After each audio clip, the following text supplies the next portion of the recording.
still learning. Even those of us that have been in the Senate for 16 years, we are still learning. So we'll do well to continue to learn. But in the course of my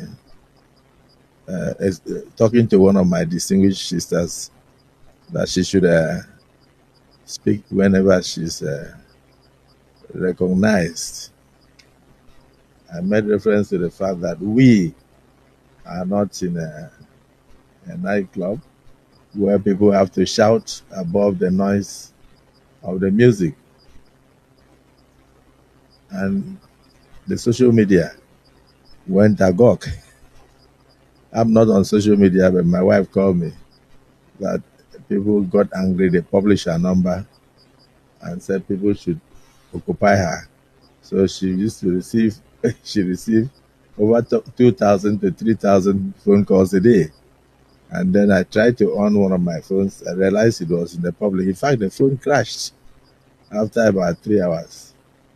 So I am very happy with the interest generated by Nigerians in what goes on in these chambers, because we are here to cater for their interests.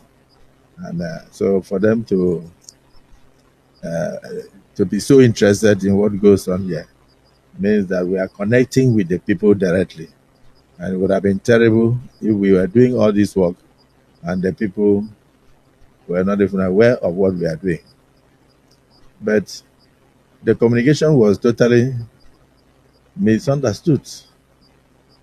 Instead of taking it for the nature of what we said, that you should not shout when you are talking and not and speak when you are recognized, they went into private abuses. I don't want to say what they did to me, because what they did to me, I think I don't merit it. I was telling DSP that it's even the one they should be talking to, because in my tradition, we marry only one wife. So they listed so many wives on social media. And at the end, it will look as if the Senate president had or has so many wives. When indeed, I'm reporting to my colleagues, I have only one. And I'm satisfied with that one. And she's a beautiful and loving woman. I will not intentionally denigrate any woman. I have a wife, I have 4 daughters.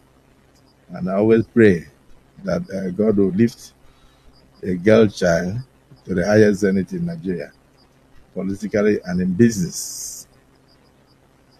I also want my children to do well. So, distinguished Senator Natasha, I want to apologize to you if you felt offended.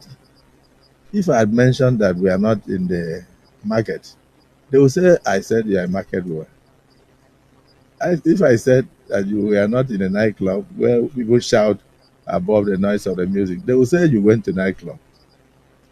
If I said you were not in a community meeting in the village, they will say Akpabio says Natasha is a village woman. For me, there is nothing I will say that will not be misunderstood. But the interest generated in the social media, people jumped in, shows that you have a lot of political enemies. It also shows that I do have enemies. All of us here contested elections with people. So whenever those people think that you are being brought down, they will jump up and they will say all sort of things.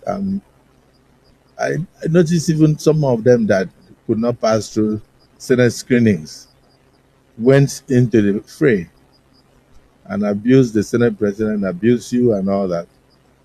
I don't know how you took it, but I felt that I should tender a public apology to you over the miscommunication and the misunderstanding. So do accept my apologies, and my colleagues, or anybody who could have felt offended, accept my apologies. I did not mean any harm, and I did not mean what they are misinterpreting in the social media. And I hope this will come to an end, and people should concentrate on things that will move this country forward and not things that will divide us. So I hope the apology is accepted. Leader of the Senate.